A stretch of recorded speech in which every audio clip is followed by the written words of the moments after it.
Good morning, everyone. Thank you for tuning in to our next installment of Coffee and Something Stronger. My name is Cody Norad. I currently serve as the Director of Programs and Policy at Georgia Interfaith Power and Light. Coffee and Something Stronger is a coffee chat style show where we bring on faith leaders, clergy, academics, and practitioners to speak about the intersections between faith, climate change, environmental justice, and the current injustices and movements of our time, including both the complications with COVID-19 and the movement for Black lives.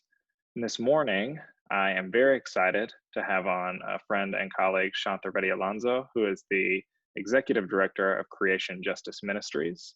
We've been able to work together through the Southeast Faith Leaders Network on trying to mobilize faith leaders across the southeastern United States in different environmental justice initiatives and theological education.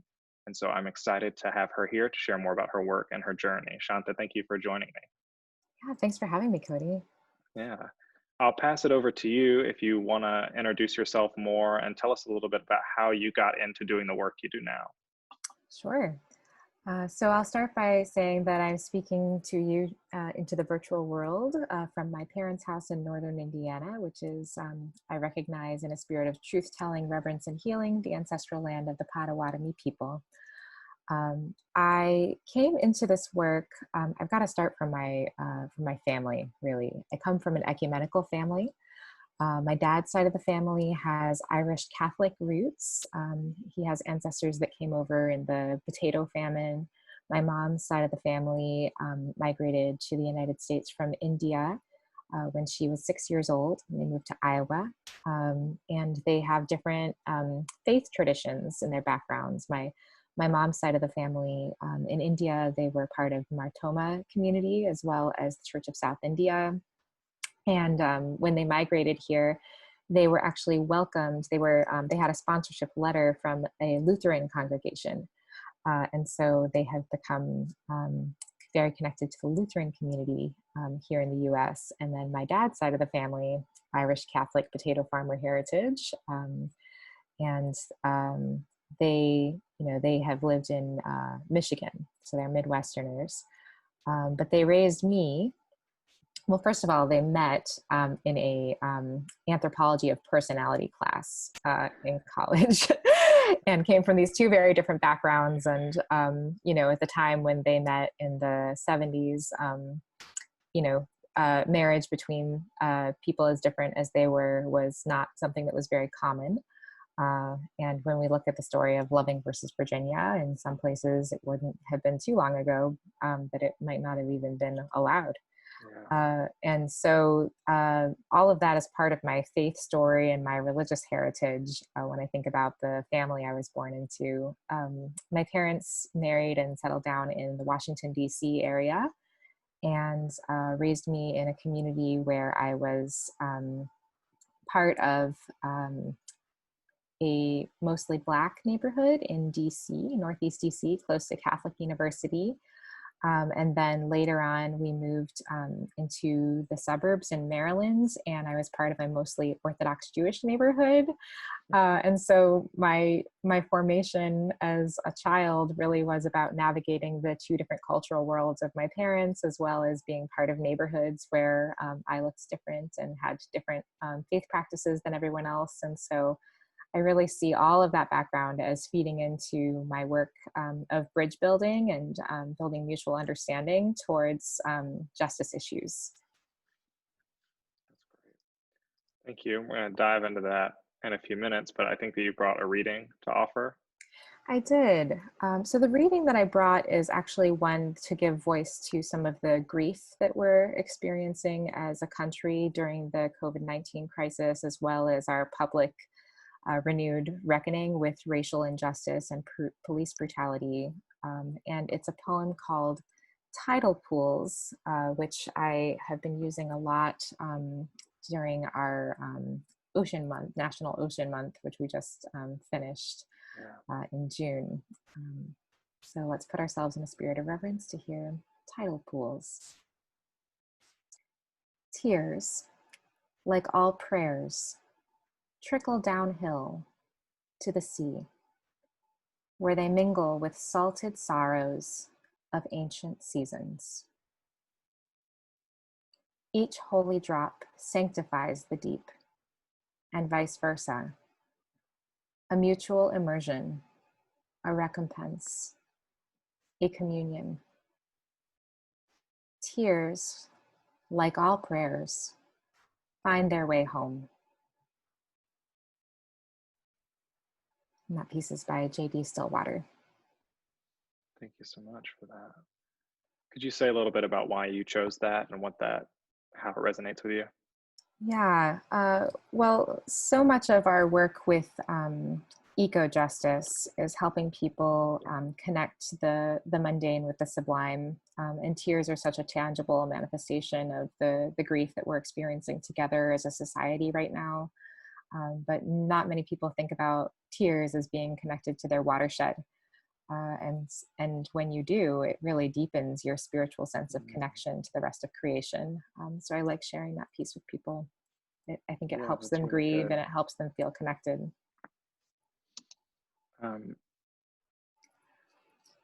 Yeah, this is a little off track, but I wonder what your reflections are kind of on the intersection of grief and connectedness, especially as we kind of sit in grief around COVID, around obviously police brutality. Of course, those people who are working in environmental sectors always have a lot to grieve, and how, yeah, the connection between tears and prayers is interesting. And I think the connection between um, grief and connection is really interesting. So I wonder if you'd speak on that a little bit.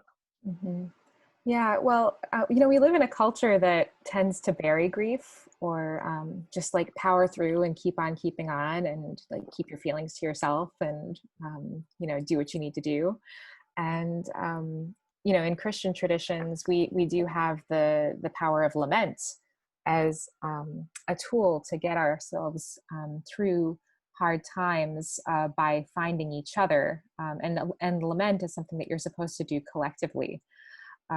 So, during COVID-19, a lot of people are continuing to shelter in place, are feeling very isolated. But when we think about the communal aspect of grief, the tradition of lament in Christianity, and we think about how creation grieves with us, just as creation joins us in praising God, as we read in Psalms. Creation also joins in grief with us. It helps us feel less alone.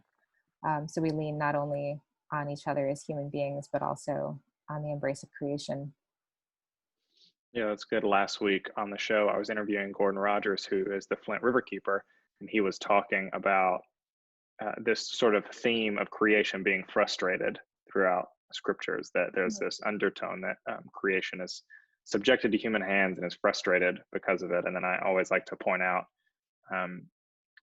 that creation knows how to call out to God when human beings don't, oftentimes, that often it is when Jesus makes his triumphant entry into Jerusalem, that there's the point about that even if people weren't noticing it, that the rocks would cry out, and sort of the moanings and groanings of creation. So it's a really good point. Thank you for highlighting that. You spoke a little bit about your mixed up heritage and faith traditions and all the different threads that move through it, both theologically and culturally. And I wonder if you would talk a little bit more about that and how those different traditions have informed your work in the environment and creation care, environmental justice. Yeah, so although my background and heritage is very ecumenical, I did grow up in and continue to practice Catholicism. And the Catholic faith that most resonates with me, the traditions that most resonate with me are the liberation traditions within the Catholic faith. So I studied at the University of Notre Dame, and while I was there, Gustavo Gutierrez was also there, who is considered by many to be one of the fathers of liberation theology. And I also spent a semester studying abroad in Chile, where I did language school at a farming cooperative that was a place of ministry for Maryknoll missionaries, and was one of the few farming cooperatives to survive the Pinochet regime. And I also went to school in Santiago, spending some time at the Jesuit University Alberto Hurtado, as well as La Católica, the bigger university there. And through my time there, I became very immersed in liberation or Latin American theologies, and they have transformed my faith in terms of understanding a faith that gives a preferential option to the poor, that really centers people who are living at the margins of society, and really understands that that our God, if you really look at Jesus' story and who Jesus spent time with, our God was most concerned with what was happening with people who were not materially wealthy, people who were very dependent on the land and on each other. And so I draw a lot of strength in my own work and my own faith from that tradition. Yeah, that's helpful. I'm glad that you brought up Gutierrez. Obviously, has a lot to do with the preferential option for the poor and the pedagogy of the oppressed. And I Mm-hmm. wonder if you would talk about how those framings, liberation theology specifically, is related to environmental justice work. There's a ton of threads in that, but go a little deeper on that. Yeah, so environmental justice work is making sure that the people who are bearing a disproportionate burden of pollution don't have to bear that burden anymore, and to shed light on what's happening in environmental justice communities, and to lift the burden of disproportionate water pollution, disproportionate air pollution, living with contaminated soil. And so that unburdening we could call a liberation, and we would call the pollution that they're dealing with oppression that is being imposed on environmental justice communities by a ruling class or an empire of extraction and production that does not care much about the communities off whose backs they're making their wealth. Yeah, you might say a very intentional systemic oppression of a very particular group of people. Yes. Obviously, communities of color, Black communities, Indigenous communities bear the brunt of environmental injustices in this country and around the world. And that brings me to a question about how you frame your work. I think in Creation Justice Ministries, in your own story, you kind of center racial and ethnic equality as a part of those two themes as a focus for environmental justice and creation care. And I wonder if you talk about why it's so important to do that. Yeah, well, from my perspective as a Christian, you can't do this work without centering racial and ethnic equity. And it actually goes way back to how our modern notions of property and the way that we even relate to creation and each other were being formed. And so as I look at modern Christian interpretations of what we need to do to protect God's creation, they must be informed by our own church history. And you can't do that without looking at something called the doctrine of discovery, or as many scholars are increasingly calling it, the doctrine of Christian discovery. Too many people have not heard about this doctrine before. I want to get to the day when this is taught in every seminary and talked about in every church, because we can't live in a historical existence. I think our recent racial reckonings are making people see that we have to teach the true history of what happened in our world and in this country when it comes to race. So the doctrine of Christian discovery came out of some documents called papal bulls that were made by popes in the 1400s. And they were documents that tried to devise some sort of divine justification for the expansion of colonial empire worldwide. And they said terrible, terrible things that led to terrible things happening. So, for example, they said that if a explorer of European, basically white European descent man, finds attractive land that is not currently under rule of a Christian ruler, then that land was open for discovery and to be claimed. And they called that land terra nullius, empty land, like nothing's happening there. Now, our modern understanding of how watersheds work and how ecosystems work is that all kinds of things are happening on that land. There's all kinds of interrelated activity. going on. But because of this doctrine of discovery, it was viewed as empty land that was not being used for productive purposes, for farming, for extraction, or for settlement. And therefore it needed to be made productive. And this was seen at the time as a holy endeavor to make this land productive. And this was part of the building of the Christian empire. And now we get to, what do you do about the people who are already there? Well, if they don't convert to Christianity, then they are to be considered, according to this doctrine, like the fish or the birds. And, if they get out of the way, great. And if not, the doctrine of discovery pretty much permitted genocide. And that is unfortunately what is our history that we need to reckon with, is that happened. The doctrine of discovery also, this was used worldwide, and it also was used to justify slavery. So the modern slave trade, and, using African enslaved laborers to make the land productive was seen as part of this holy endeavor. So it's all connected. The foundations of racial injustice in the United States all start there, and it started under the guise of Christianity. And so today, as Christians, if we don't point to that and say all of this toxic stuff that we understand now about what makes land productive and how we're supposed to relate to each other, if we don't point out where that came from, then we're going to be operating in this default mindset with this doctrine in the background. It's just the culture that we live in. It makes its way into our theology in really insidious ways. It makes its way into our laws. Actually, like, it's still cited sometimes in US law centuries later. So yeah, if you don't do this work centering racial and ethnic equity and with an understanding of history, you are irrelevant as far as I'm concerned. You're missing the point. You're missing where it all came from.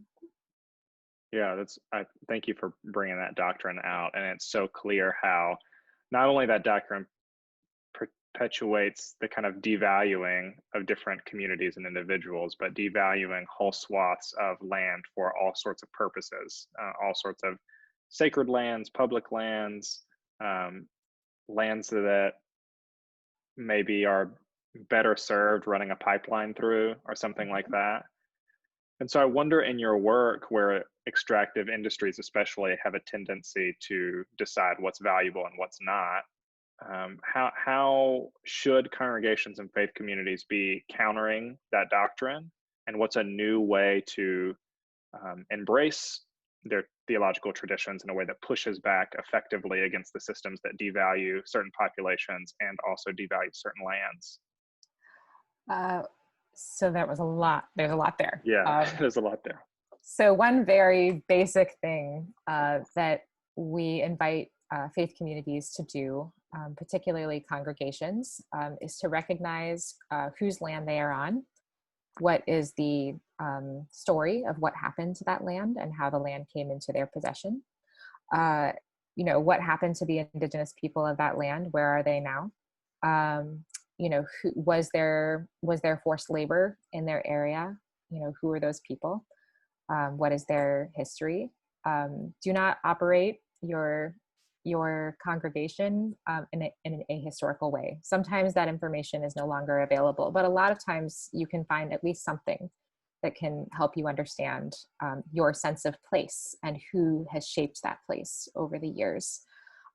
You should also spend some time looking up what watershed you live in and understand your ecosystem. So is your property part of a wildlife corridor? Is your property, can your property be used to respect and protect the species that have always called your area home?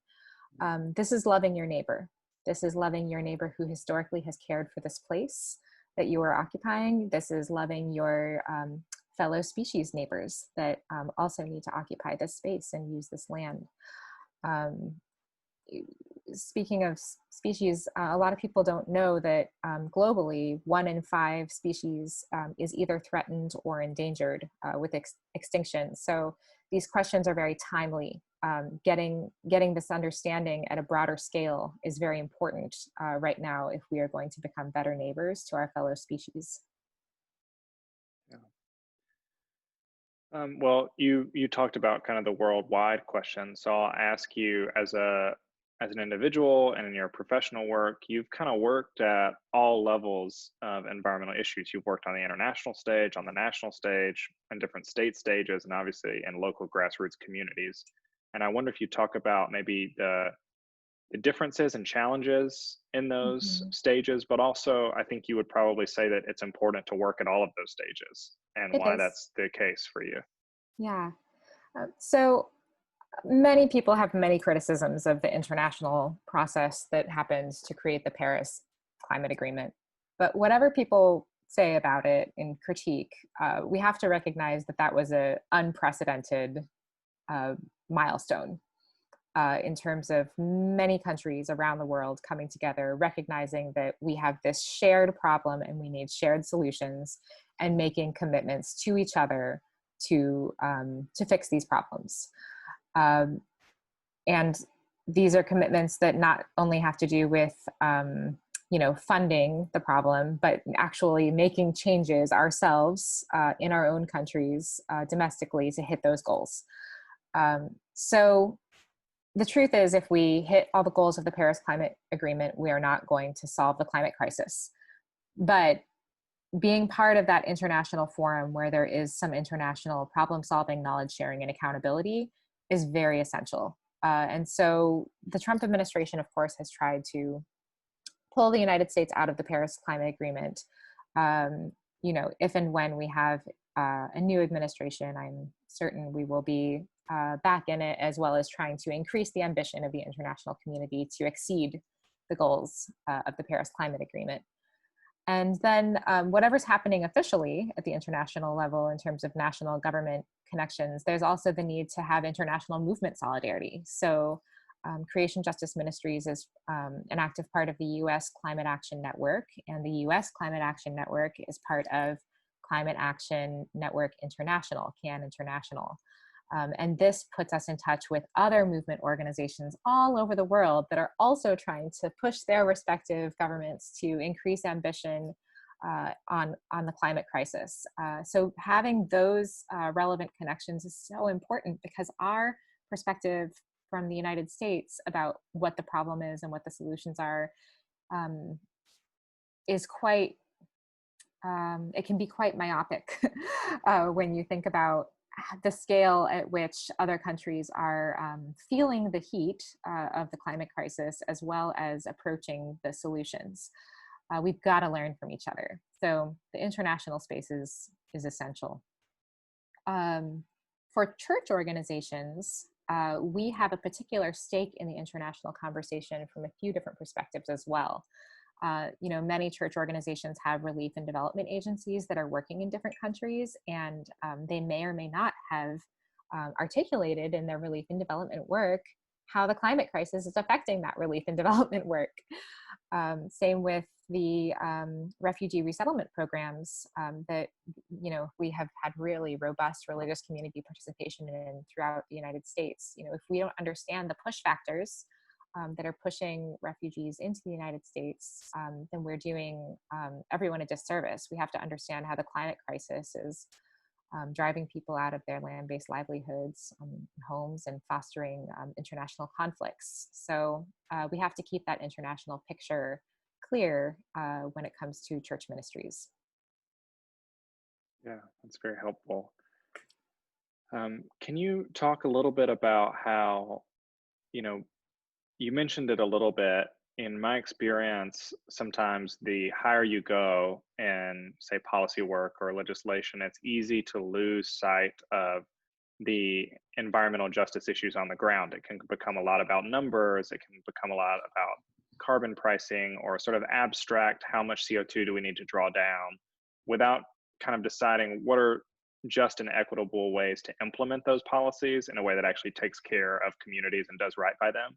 And so Mm-hmm. could you speak about that challenge and um, how congregations or individuals can keep those issues at the front?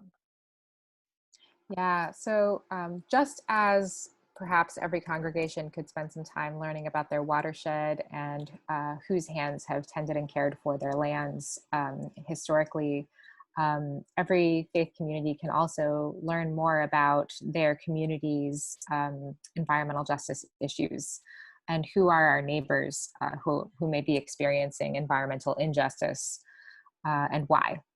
And yes, numbers and many corporate interests tend to shape our public policies.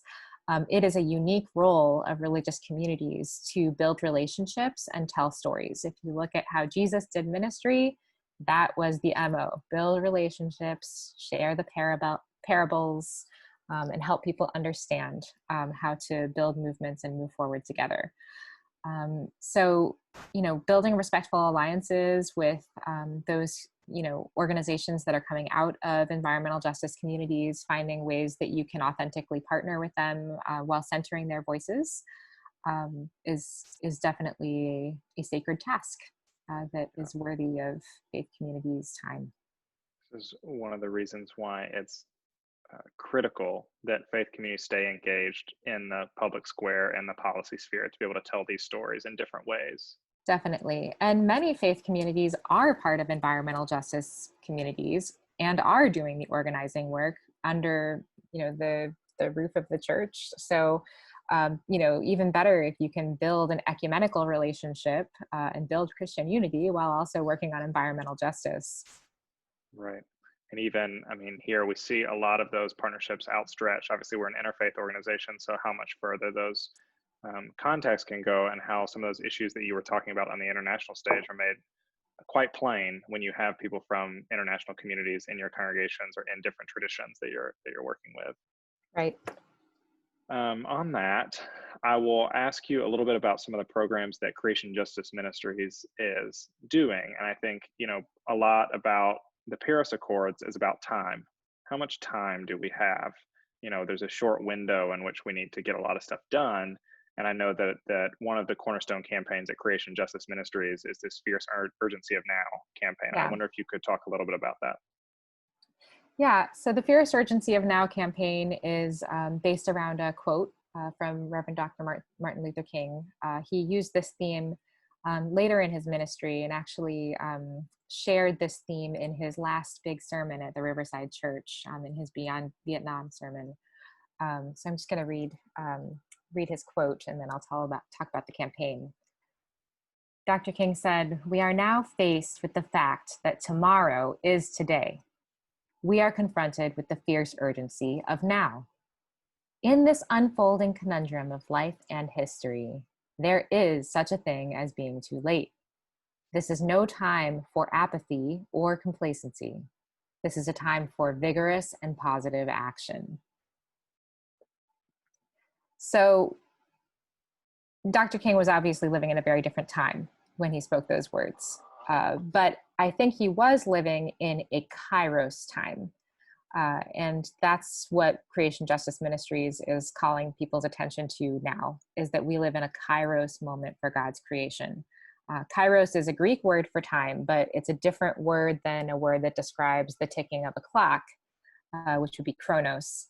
A Kairos moment is used in John's Gospel to describe the coming of Jesus, the right actions coming at the right time in a unique moment of divine inbreaking and the changing of history, where we see God's hand in history working in a very active way. That is the time we're living in now. We're living in a Kairos time, as Dr. King lived in the civil rights movement. And so as we look at the fierce urgency of now and contextualize that concept for today, we are living in our last 10 years of critical climate action that are pivotal. According to the Intergovernmental Panel on Climate Change, we have until 2030 to basically dramatically change the way that we live so that we do not emit greenhouse gases the way that we currently are, and that we live in a more sustainable way with creation and each other. And so we live in this Kairos time where we can be open to transformation. And Cody, when we set this theme, we didn't know COVID-19 was coming. So when people talked about the Green New Deal, so many people said, well, Green New Deal sounds really radical. And why do we need a New Deal? Like, we're doing fine. At the time of the New Deal, there was a depression. And now COVID-19 has exposed so much of the vulnerability of our country to the ruling class in a way that was not seen before. It was there, but it was not widely seen. Now, I think, Congress, for the first time in so long, seems capable of passing big, broad, sweeping policies. We are capable of doing big things, and we know we have to do big things together. This is the time. And so I'm not saying that the Green New Deal as it's written now is the thing, but the concept of a New Deal, the concept of a dramatic shift for this Kairos moment is something that more people understand we need. And COVID-19 brought us to that awareness in a way that we could not have achieved otherwise. Yeah. Since you brought it up, could you talk a little bit about how COVID-19 has impacted your work, but also maybe in the same way that you have talked about it now, how do you see it impacting sort of climate work writ large? I mean, you talked about this, now we've kind of had this inbreaking where maybe a bit of the veil is lifted and people can see why there might be a reason to do some type of large scale just transition type of legislation. But are there other things like that have come to light? So many things. So yeah, I would say for many years, and I've been working on climate issues in earnest since like 2010. I would say for many years, we've been saying bad things are coming. If we don't take care of the climate crisis, bad things are coming. And we have seen more floods and more wildfires and more hurricanes and typhoons. And every year when this happens, people kind of shake their head and say, well, that's, concerning. But I think that COVID-19, while those things happen regionally, COVID-19 has touched every single one of our lives in a very profound way and the effect is going to last for a long time. And one of the things that people in the climate movement said for a long time was, if we keep disrupting biodiversity, if we keep clear cutting land to do more and more and more development, we are going to see more pandemics. We're going to see more pandemics because of zoonotic disease, which the novel coronavirus is a zoonotic disease, which means it's a disease that moves from animals to human beings. When we dislodge wildlife, and wildlife that is very good at harboring diseases, like bats are very good at keeping them. And we think that the novel coronavirus may have come from a bat and another animal, possibly the endangered pangolin. Then the virus, can jump to human beings. And when there's not enough biodiversity, you don't have a buffer, you don't have enough space for the virus's impact to be mitigated. It can spread very quickly. And that's what we're seeing here. And we will see more of that if we continue on this track. So not only for the climate crisis is COVID-19 giving us more clarity about air quality and the need for equity action and the need for jobs and just transition, it's also giving us clarity about our biodiversity crisis. The other thing that we see clearly now with COVID-19 is that we cannot ignore the deep race and class divides in this country. And so any New Deal type climate legislation is going to have a very strong just transition component that puts people to work, healing, restoring creation, as well as building the new sustainable infrastructure that we need. Yeah, that's good. And just to be absolutely clear for everyone who's tuning in and elsewhere, yeah, COVID-19 is not a separate issue, and then there's environmental issues. It is directly related to the ways in which we farm, herd animals, clear cut, like you said, deplete biodiversity, and improperly frustrate the land, to borrow a term from last week. I wonder too if you could touch on, you did a little bit, but kind of the links between, so there's that whole thing, the way that it relates to the environment and COVID-19 generally. And then there's the very particular thing which people are starting to pay attention to, which is just like in environmental justice issues, not all communities are affected the same. There are Yeah. communities that bear the brunt of that. And so too with COVID-19, and often they layer. And I wonder if you could talk about why then that also should be a concern for people concerned about justice and environment as this other layer that continues to disproportionately impact communities.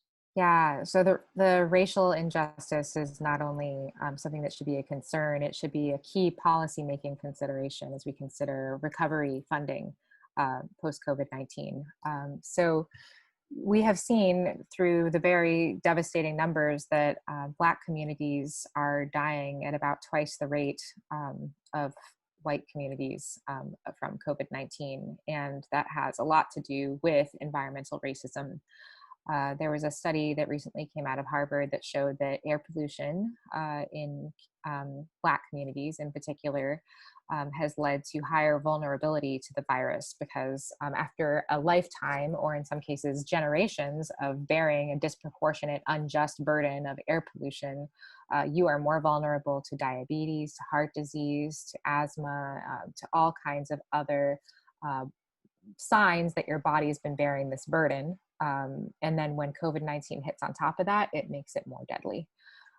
The same is true in Indian country, where too often there are toxic dumping grounds, there are extraction points, and the bodies of the community are bearing the burden of that. And I mean, to boot, both when you look at like Flint, Michigan, or you look at Navajo land, access to clean, safe water, where, at a time when washing your hands is like the number one public health advice that we've been getting from the very beginning for COVID-19 prevention, clean, safe water is not something that they take for granted.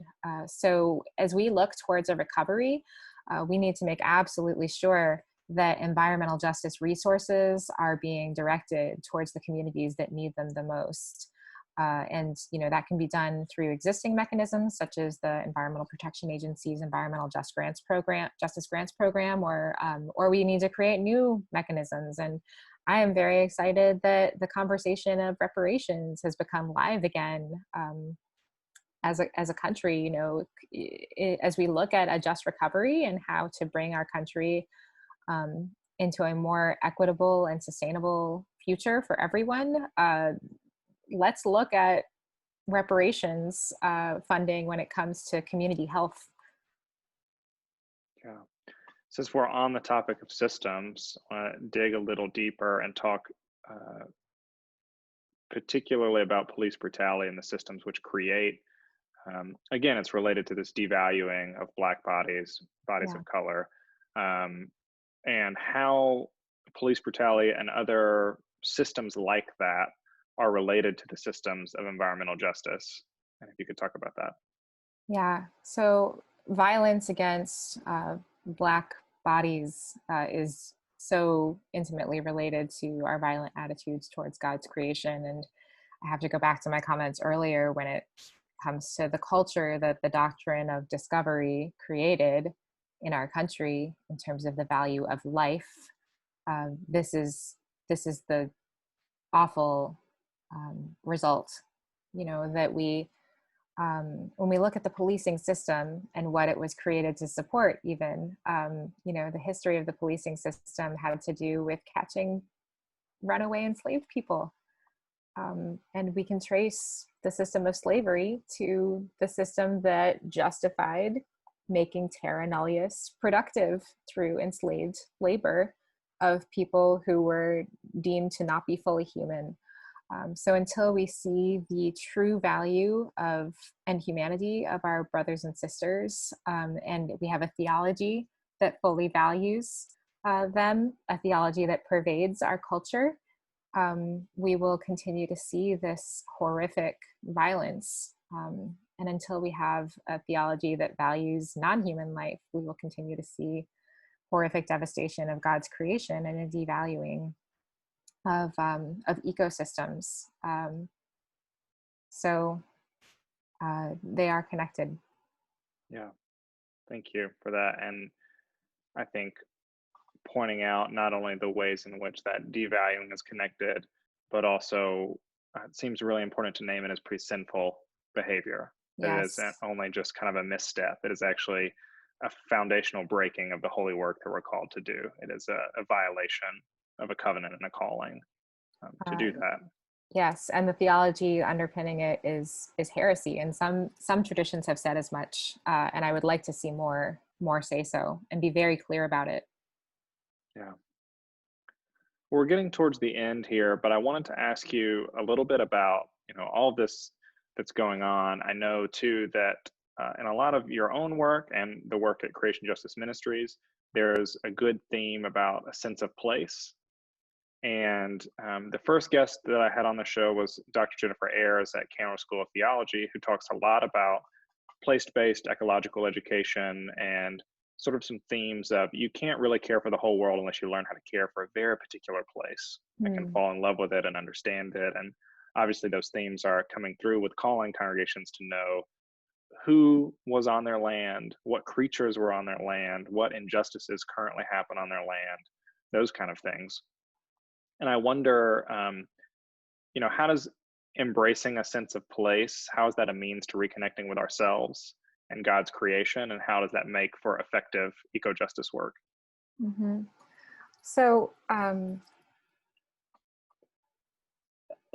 the Senegalese environmental activist Baba Dioum once said, "If you don't know where you are, you don't know who you are."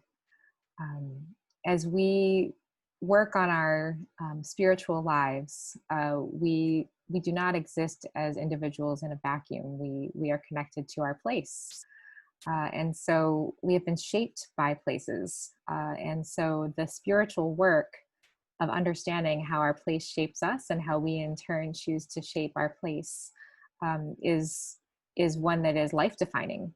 Um, and we hope that we are ones who shape our place so that it heals and flourishes and becomes more whole, and that it is a place that is welcoming to all of our neighbors. Um, and that is the work. That is the work of faith communities. That intersects with some of your work at Creation Justice Ministries. They're programs that are designed to protect particular places. Yeah. Yeah. So Creation Justice Ministries works a lot on defending places that are currently designated as federal public lands and waters. For example, right now, one of the very serious issues that we're focused on is protecting the Arctic National Wildlife Refuge, which is an area that is sacred to the Gwich'in people, who have lived there for more than 10,000 years and call that area the sacred place where life begins. It's the site of their creation story. And with the 2017 tax reform bill, the Arctic National Wildlife Refuge was opened up to scoping for oil and gas drilling. And the Gwich'in people have been leading the charge and asking for every alliance they can find to petition directly to oil and gas companies to please refrain from industrial activity in that area because it is sacred to them. And they are winning. Some companies are signing on and agreeing to that. So faith communities can stand with them to protect that area. But there are stories like that all over the country. And there are many opportunities to stand with communities that hold an area sacred, either through their belief system and traditional way of life, or through land-based livelihoods and generations of reverence for the land. Find that place where you can build an alliance and protect it. Well, I will close by asking you the question that I've asked everyone who's come on the show so far, which is, what are you missing the most in the COVID-19 world? And what is giving you hope in the midst of it to keep doing the work that you're doing? So this is actually a paradox. Because we are a connectional ministry, I spend a lot of time traveling to church conferences and environmental movement conferences. And COVID-19 has grounded me. And so at first, I felt it was very jarring to not have that time, that movement space to interact with our partners. But I've actually been learning to sit still more and spend more time with my family, more time in reflection, more time in deep thought. And it is a very different way of being. for my extroverted self. And so I think I will be happy when the conferencing returns. Conferencing is an important way that people of faith and environmental movement folks gather. But I also think I will go back to those conferences a different person, with some more introspective sides of me that have been developed. Thank you so much for giving up some of your time and coming on this show. This is great.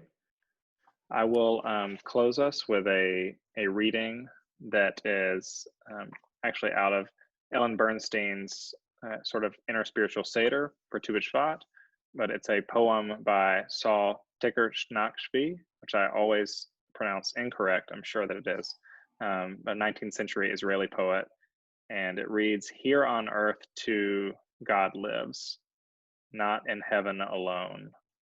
A striking fir, a rich furrow, in them you will find God's likeness. Divine image incarnate in every high mountain, wherever the breath of life flows, you will find God embodied.